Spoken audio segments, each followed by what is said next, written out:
नमस्कार साथियों, हमारे YouTube चैनल तैयारी 24x7 में आपका स्वागत है। आज का जो वीडियो है यह प्राचीन इतिहास से रिलेटेड वीडियो है और इस वीडियो में जनरली आप मगध के क्षेत्र या बिहार के क्षेत्र को इसमें आप कवर करेंगे। इसमें से लगभग आप देखिएगा 25 क्वेश्चन जो है 25 के 25 क्वेश्चन बहुत महत्वपूर्ण है, जो ये बिहार एग्जाम के लिए तो महत्वपूर्ण है ही, साथ साथ किसी भी राज्य के एग्जाम के लिए ये इतिहास का बहुत इंपॉर्टेंट 25 का 25 क्वेश्चन है। तो चलते हैं आज के सेशन की शुरुआत करते हैं और चलते हैं अपने पहले क्वेश्चन की ओर। हमारा पहला क्वेश्चन है आज का, पूरा पाषाण काल के साक्ष्य बिहार के किस जिले से प्राप्त हुए हैं। यानी स्टोन एज में भी कहा गया है कि पूरा पाषाण काल के साक्ष्य बिहार के किस जिले से प्राप्त हुए हैं। ऑप्शन ए है सारण, ऑप्शन बी है वैशाली, ऑप्शन सी है रोहतास और ऑप्शन डी है मुंगेर। तो पूरा पाषाण काल के जो साक्ष्य है ना पूरा पाषाण में, वो मुंगेर और नालंदा, ये दो जिला है बिहार का जहां से पूरा पाषाण काल के साक्ष्य जो है ना प्राप्त हुए हैं। जहां से आप देखेंगे तो पत्थर की खुरपी, कुल्हाड़ी जो है ना ये चीज प्राप्त किए गए। तो यहाँ पे ऑप्शन आपका मुंगेर है, नालंदा है नहीं। सही उत्तर क्या हो जाएगा? मुंगेर। याद रहे पूरा पाषाण काल के साक्ष्य जो है ना वो बिहार के मुंगेर और नालंदा जिला से प्राप्त हुए हैं। उसके बाद चलते हैं अपने अगले प्रश्न की ओर। हमारा अगला जो प्रश्न है वो है, मध्य पाषाण काल के छोटे आकार के तेज धार वाले औजार बिहार के किस जिला से प्राप्त हुए हैं। ऑप्शन ए है सारण, ऑप्शन बी है वैशाली, ऑप्शन सी है पटना और ऑप्शन डी है मुंगेर। तो यहाँ पे ध्यान में रखना है कि मध्य पाषाण काल जो है ना, मध्य पाषाण काल में जो छोटे छोटे पत्थरों के औजार जो प्राप्त हुए वो सिर्फ मुंगेर से प्राप्त हुए हैं। अब ये चीज ध्यान में रखिएगा कि पुरा पाषाण, मध्य पाषाण और नव पाषाण ये तीनों काल के ना आपके मुंगेर के क्षेत्र से प्राप्त हुए हैं और नव पाषाण काल में और सारे जगह जो है ना वहाँ से छोटे छोटे जो है ना पत्थरों के औजार जो है प्राप्त हुए या हड्डियों के औजार प्राप्त हुए हैं। तो इसका सही उत्तर क्या हो जाएगा? मुंगेर हो जाएगा।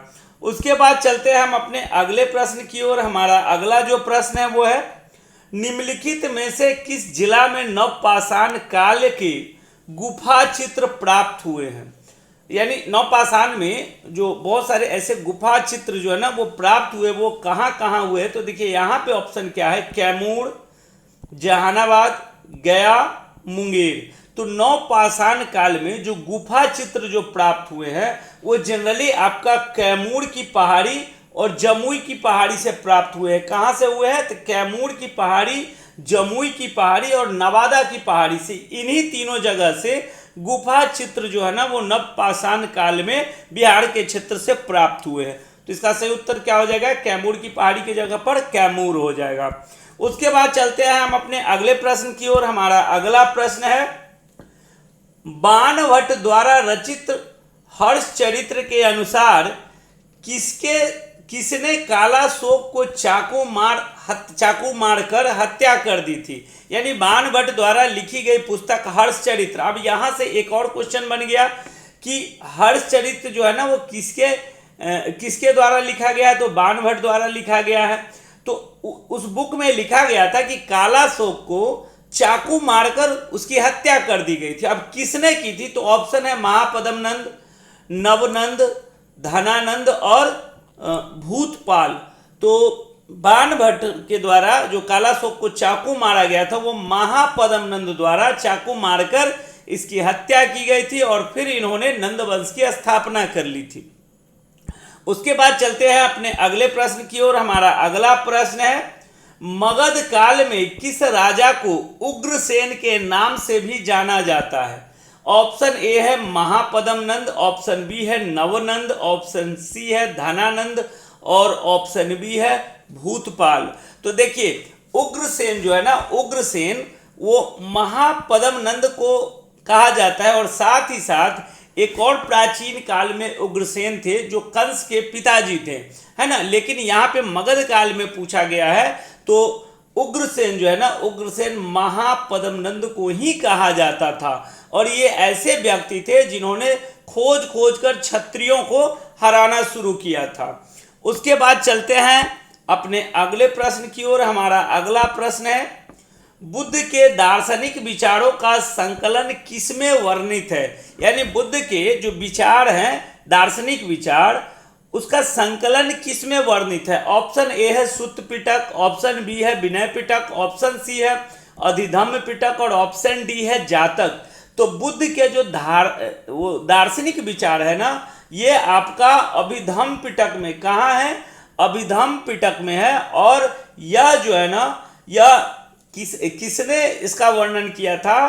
तो ये मोगलीपुत्त ने, याद रखना है, मोगलीपुत्त ने, ये इन्होंने बुद्ध के दार्शनिक विचारों का संकलन किया था जो अभिधम्म पिटक में वर्णित है। उसके बाद चलते हैं अपने अगले प्रश्न की ओर। हमारा अगला जो प्रश्न है वो है, सुत्त पिटक का संकलन किसने किया था? ऑप्शन ए है आनंद, ऑप्शन बी है उपाली, ऑप्शन सी है मोगलीपुत्त और ऑप्शन डी है अश्वसेन, है ना। तो देखिए, सुत्त पिटक का जो संकलन किया था वो बुद्ध के एक परम शिष्य थे जिनका नाम था आनंद, है ना, संयोग से मेरा भी है। हाँ, तो सुत्त पिटक के जो संकलन जो किया था वो बुद्ध के जो परम शिष्य हैं वो आनंद थे। और आनंद जो थे ना, वो पहली बौद्ध संगति, यानी जब पहली बौद्ध संगति हो रही थी उसी समय बुद्ध की शिक्षाओं और प्रवचनों का इन्होंने क्या किया था? संकलन किया था, जिसे हम सुत्त पिटक में जानते हैं। और किसने किया था? तो आनंद ने किया था। उसके बाद चलते हैं हम अपने अगले प्रश्न की ओर। हाँ, एक चीज ध्यान में रखिएगा, जो प्रथम बौद्ध संगति हुई थी वो कब हुई थी? तो 483 ईस्वी पूर्व में हुई थी। किसने करवाया था? तो अजातशत्रु ने करवाया था। कहाँ हुआ था? तो राजगृह में हुआ था। उसके बाद चलते हैं अपने अगले प्रश्न की ओर। हमारा अगला प्रश्न है, बौद्ध धर्म के अनुसार पूजा घर को क्या कहा जाता था? ऑप्शन ए है वाट, ऑप्शन बी है स्तूप, ऑप्शन सी है विहार और ऑप्शन डी है चैत्य। तो देखिए, बौद्ध धर्म के अनुसार जो है ना, वो पूजा घर जो है ना, वो चैत्य को कहा जाता था। किसको कहा जाता था? चैत्य को कहा जाता था। उसके बाद चलते हैं अपने अगले प्रश्न की ओर। हमारा अगला प्रश्न है, द्वितीय बौद्ध संगति के अध्यक्ष कौन थे? ऑप्शन ए है महाकश्यप, ऑप्शन बी है अश्वघोष, ऑप्शन सी है वसुमित्र और ऑप्शन डी है सवाकामी। तो द्वितीय बौद्ध संगति जो हुआ था, इसके अध्यक्ष जो थे वो सवाकामी थे। और ये कब हुआ था? तो ध्यान में रखना है 383 ईस्वी पूर्व। किसके शासन काल में? तो ये हुआ था आपका कालाशोक के शासन काल में, है ना। शिशुनाग वंश के कालाशोक जो थे उन्हीं के शासन काल में हुआ था। और कहाँ हुआ था? तो वैशाली में हुआ था। कहाँ हुआ था? तो वैशाली में हुआ था। ध्यान में रखना है। अध्यक्ष कौन थे? तो सवाकामी थे। उसके बाद चलते हैं हम अपने अगले प्रश्न की ओर। हमारा अगला प्रश्न है, बुद्ध के जीवन में महाभिनिष्क्रमण घटना का क्या प्रतीक है? ऑप्शन ए है कमल, ऑप्शन बी है सांड, ऑप्शन सी है घोड़ा और ऑप्शन डी है स्तूप।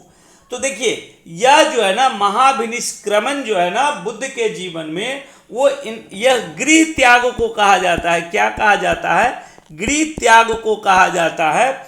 और गृह त्याग जो है ना, उनका जो प्रतीक है वो घोड़ा है। याद रखिएगा, गृह त्याग का प्रतीक जो है बुद्ध के जीवन में वो क्या है? घोड़ा है। सही उत्तर क्या हो जाएगा? घोड़ा हो जाएगा।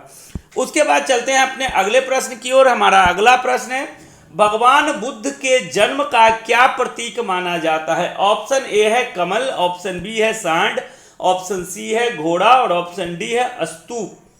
तो भगवान बुद्ध के जन्म का जो प्रतीक है वो कमल है। क्या है? कमल है। और भगवान बुद्ध का जो जन्म हुआ था 563 ईस्वी पूर्व, कहाँ हुआ था? तो नेपाल के लुम्बिनी में हुआ था। ध्यान में रखना है, लुम्बिनी एक जगह है, यहीं पे भगवान बुद्ध का जन्म जो है ना वो 563 ईस्वी पूर्व हुआ था।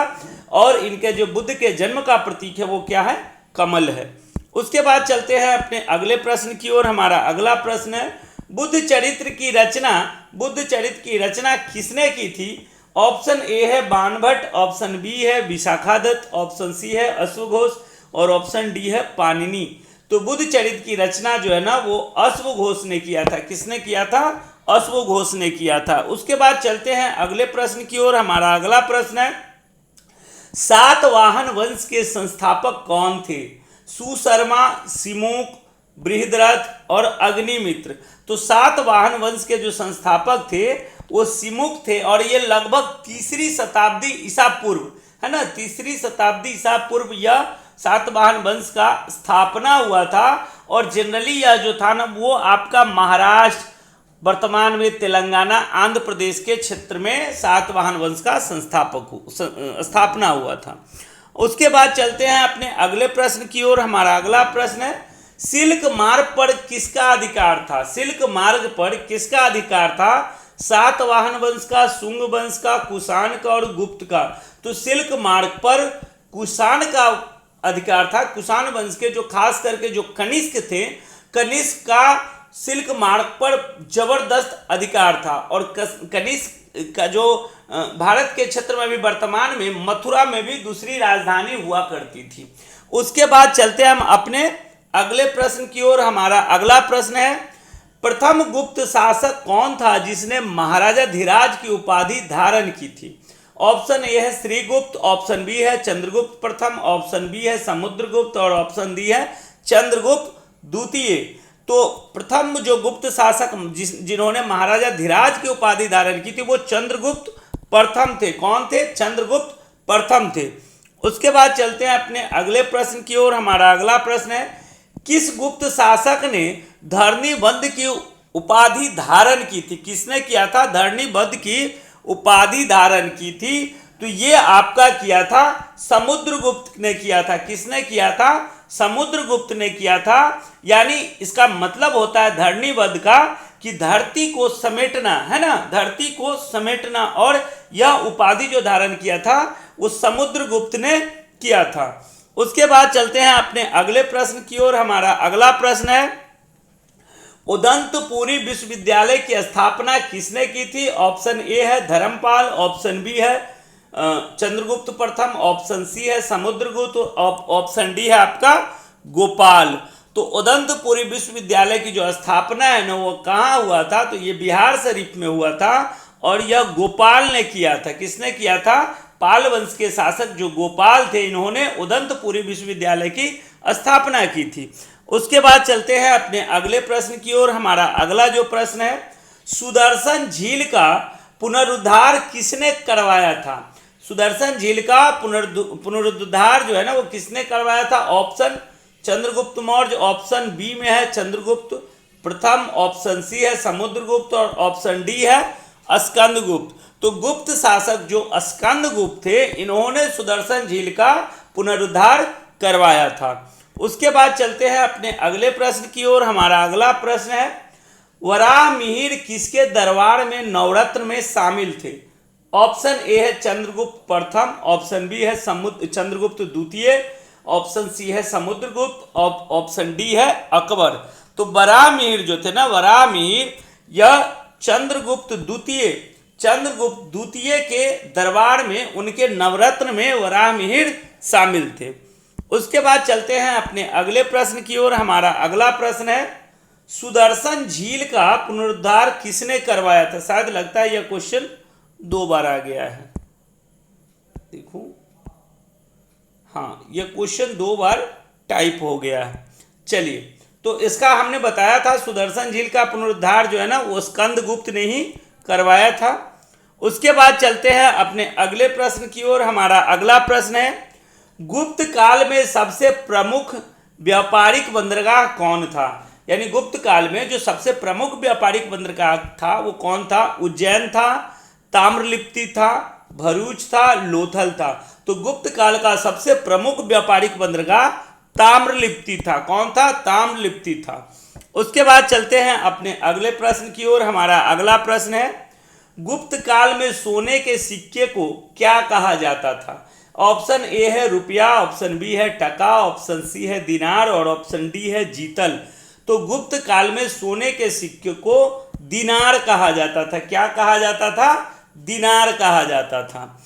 उसके बाद चलते हैं हम अपने अगले प्रश्न की ओर। हमारा अगला प्रश्न है, समुद्रगुप्त किस धर्म को मानता था? ऑप्शन ए है जैन, ऑप्शन बी है बौद्ध, ऑप्शन सी है वैष्णव और ऑप्शन डी है आजीवक।